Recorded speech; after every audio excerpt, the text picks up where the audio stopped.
比较 Q， 灵魂白胡椒。看着片子有点难剪的感觉。至尊鸡佛。其实不是姜和母鸭，是姜母和鸭。落地台北第2天一早去吃了早餐，这个之后会放在我的早餐特辑里。我们宁可去唱歌都不去复工。然后去钱柜吃了牛肉面，本来想吃阿琛鹅肉的，但是无奈排队人实在是太多了，这么多人呀，我们就转站去3重吃美食了。不过阿琛鹅肉后来也有吃，但是不知道从哪传来的香味，应该是胡椒饼吧？点小甜酥饼一个胡椒饼，你先吃。我先吃就吃。啊，前天早上一模一样甜饼，好吧？看着都是差不多的。啊，它这个面粉香气很重。是有那种面包面粉香气，就是那种加了糖和牛奶的那种面包的那种面粉香气。我感觉它饼本身有点甜甜的，不光是靠里面的甜糖和奶酥，它芝麻给的更多。我尝尝。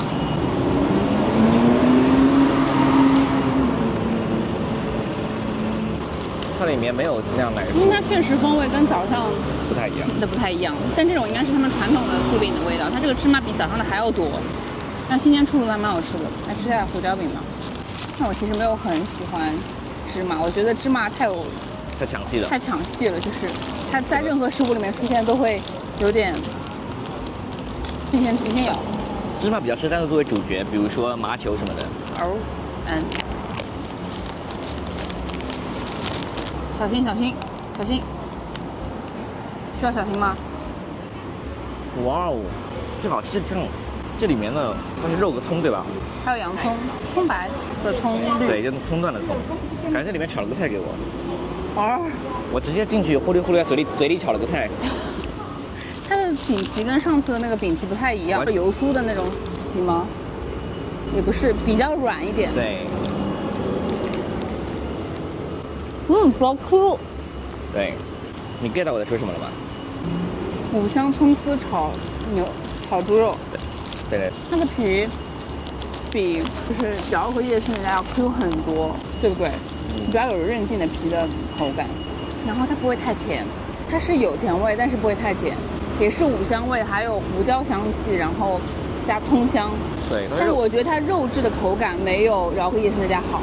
饶河夜市那家肉质口感是，我觉得是饱含汁水，有点软绵，然后有点小弹性的。它这个感觉稍微差一点，它就有点像猪脚肉。哇，它这个五香混着胡椒的香气好绝，我觉得它香气层次要比饶河夜市那家要丰富很多。对。但是饼皮可能对有些人来说太 Q 了，有点像贝果的那个外皮那种感觉了。哎，对，是不是？但嚼不烂的就是有点，说的难听点的话，但其实是好吃的。它除了胡椒，它是有一点点吃起来会有点辣的。像上次饶河夜市那家，我觉得就是纯甜加五香味，它这个就是会有一点点那种胡椒的辛辣感在里面，好吃，不错，这个不错。这个我觉得比饶河夜市那家值得吃一点，然后就吃了一家还蛮有名的鸭肉羹，好多人，有股蟹黄醋的味道。你先吃。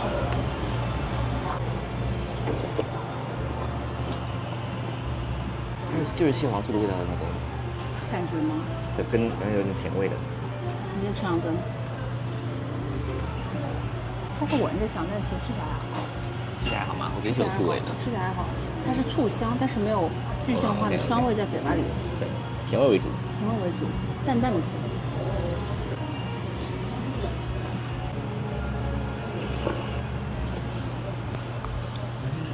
它鸭肉还蛮有口感的，吃到最后会有那种鸭肉味道出来，但是它不是那种特别嫩的鸭肉。对，它是比较有口感的鸭肉，可以这么说吧。对。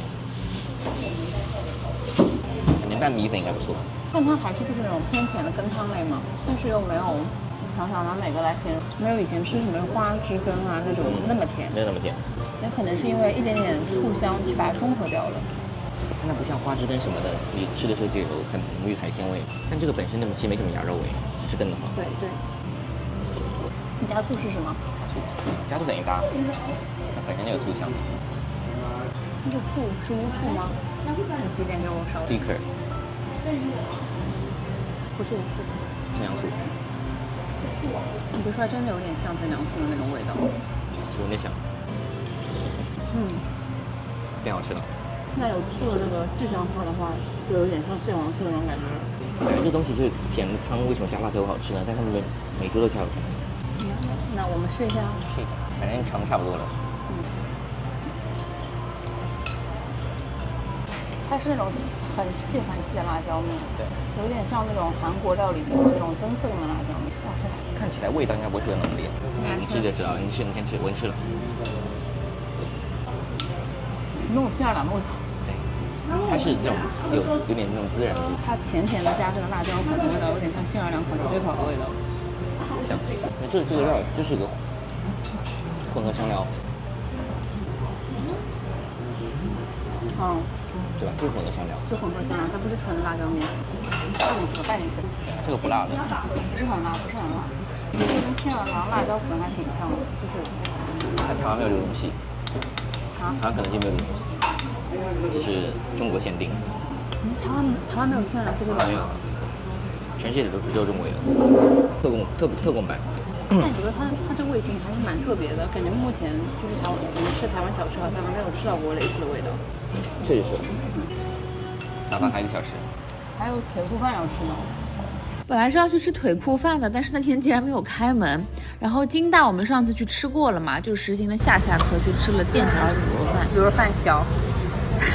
可能有点担心胃口。我不知道。它的颜色酱色和桃色会深一点，来吧。肥肉更大块一点。肥肉感觉更软一点，感觉金大的肉会更 Q 一点，看起来。但他们家的气味闻起来比金大香一点。不是一个食物。这是食物。不是。这个酱完全不是一个走向的。那什么叫这是食物呢？你就好像在骂他。这不是同一种食物，我说。哦。像这片子越来越难剪了，感觉。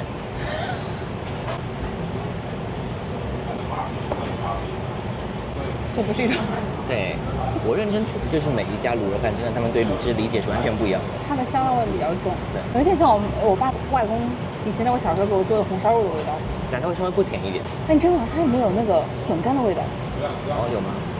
就是它那个神奇的味道，我想起来，突然让我想到了梅菜扣肉。啊，对。所以我觉得有点像笋干。哇，有可能。它这个吃到嘴巴里面，这个我就吃了一口，这个整个嘴都粘在一起了。它卤汁还很香的。但是他们家的就是怎么说呢，饭就是它更湿，是饭还是粒粒分明的，但是米粒和米粒之间的组织结构比较没有连结的感觉。对，所以你只能这么趴进去吃。对，不像金大它那个是饭还是比较湿泼泼的，然后它这个就是没办法。基本快攻不好的人，一下上来一粒米都没有。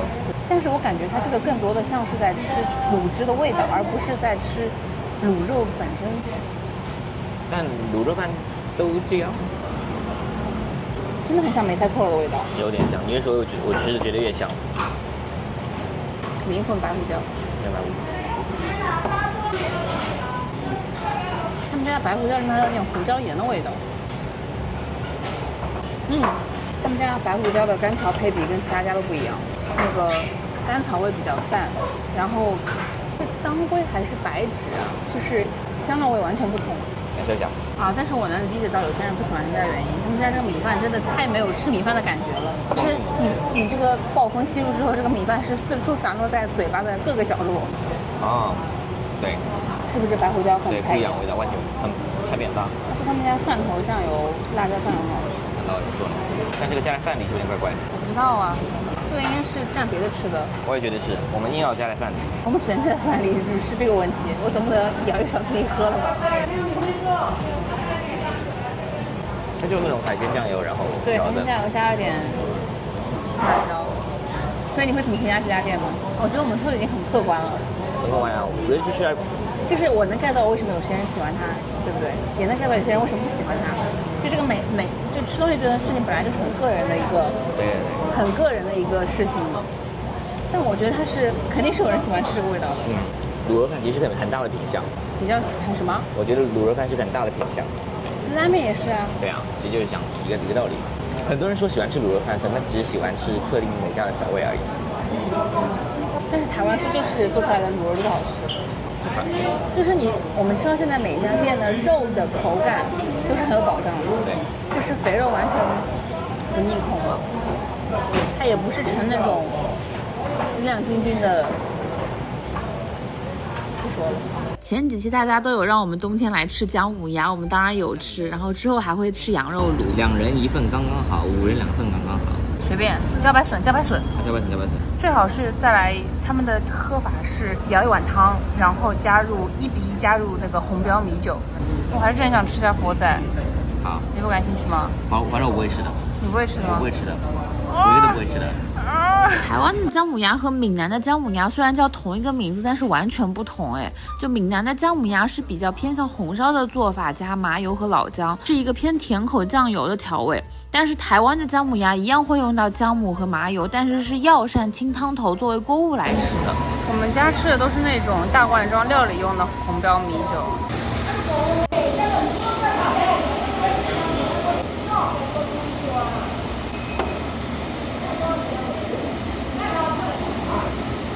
好寡淡。说实话，我没有直接喝过我之前做菜用的那种红标米酒，是蛮淡的，但是它炝锅的时候就很香。期待一下混在汤里面什么味道。鸭核到底要不要点？好烦哦。点吧。姜母鸭其实不是姜和母鸭，是姜母和鸭。它用的都是那种老姜，一般有分嫩姜嘛，嫩姜都知道。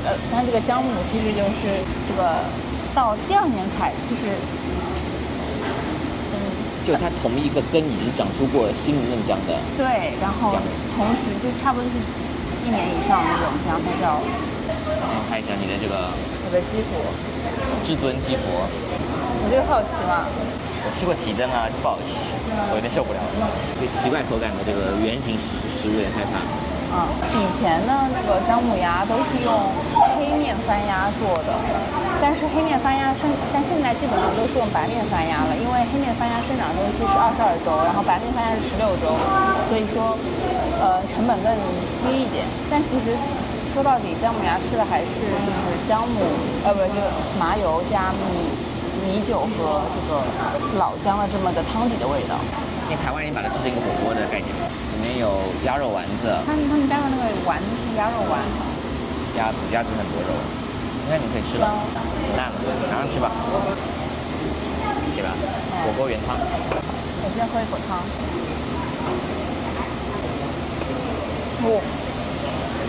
这个姜有辣，药香味很香。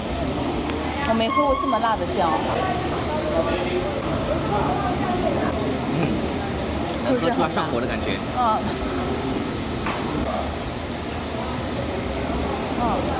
它这鸭是软软的。这种炖很久的，应该不可能的。这晚点都可以吃的吧已经。我不知道啊，我哪能知道呢？阿宝，我稍微加点酒，变成不一样的东西了。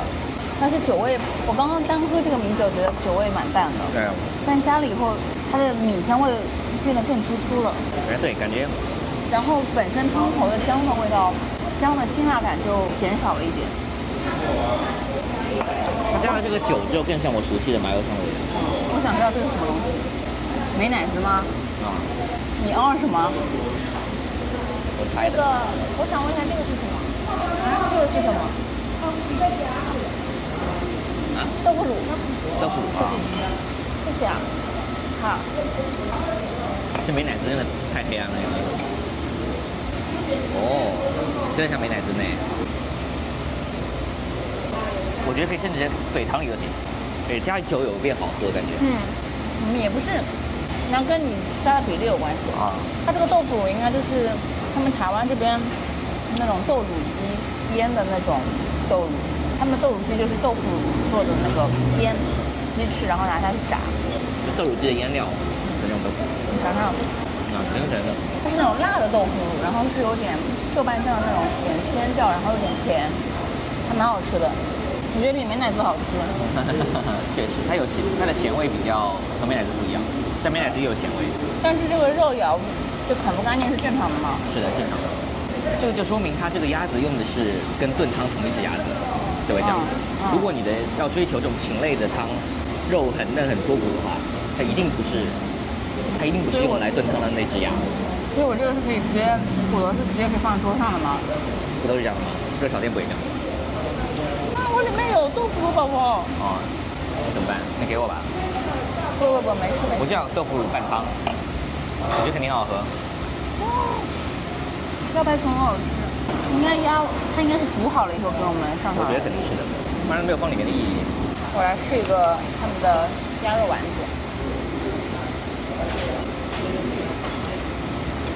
啊？吃不出鸭肉的感觉吗？吃不出啊，是普通贡丸吗？吃的像什么？像贡丸？感觉就是普通贡丸，但比普通贡丸脆弹一点。这不是贡丸味道吗？啊，对呀、我吃谁跟你说鸭肉丸子的？我不知道，我都看评论里面有人说的。鸭肠你老手了，差不多了。胆子大了可以吃的，已经卷起来了，你看已经卷起来了。对啊，我说可以吃的呀。那个，我想问一下，这个煮多久？这个应该要5分钟这样子。好，哎，谢谢。谢谢。我来吃下鸭肠。真好，很好，火锅高手。好吃好吃。我猜它这个面线应该是拌了鹅油和油葱酥的。完了，刚加了水不滚了，我对时间失去了判断。看状态，它这个是在那个汤里面泡过的，所以它是有那个就是姜母鸭汤的那个味道。这个茭白笋很好吃。叫你帮我看看，没有叫你吃茭白笋。差不多了，差不多了，再烫会儿吧。感觉这汤都不滚了。它比较像我们以前吃那种春笋的尖尖头，最嫩的那一块。哇，好嫩哦！我好像拿了太多，这个是鸭下巴，还有鸭舌头，跟鸭子辣鸡。辣鸡。我感觉现在这个天气确实不太适合吃姜母鸭。新鲜鹅肠还是好吃。鸭肠，鸭肠，它好像没什么特别好的办法固定住。我一样挺好的呀，我就喜欢玩这个，难得有为你服务的机会。它这个原理就像是做菜的时候拿米酒炝锅一样，它把那个很烫的这个汤浇到这个米酒里面去，把米酒的酒精挥发掉，然后留下米酒的香甜。对。下蔬菜。你下吧，大卤美。莴苣吧，就是。你吃鸭肠了吗？吃了呀。真的很脆弹。脆弹，同时入口即化。啊？就它是呱唧呱唧就没了。不难嚼。很容易嚼，中间的膳食纤维。我的鸡佛丸可以吃了吗？啊，不是，鸭佛仔可以吃了吗？可以了吧？来一个吧，给我。我的人生初体验。你不是说你不吃吗？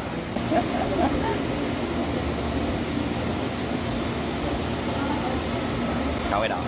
没味道啊，真的没味道。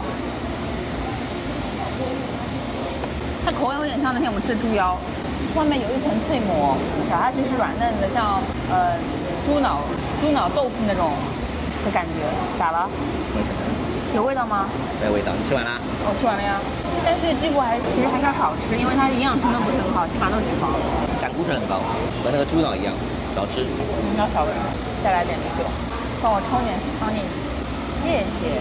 来多吃点菜和鸭肠吧，就。你吃一下面线。油葱酥哦。蛮香的哈。一般。但它口感很好，它口感蛮好的。就这样，他们这边的麻油是一定要用那种北港那边的麻油。什么？再说一遍。没有红绿灯看着看单子。妈妈。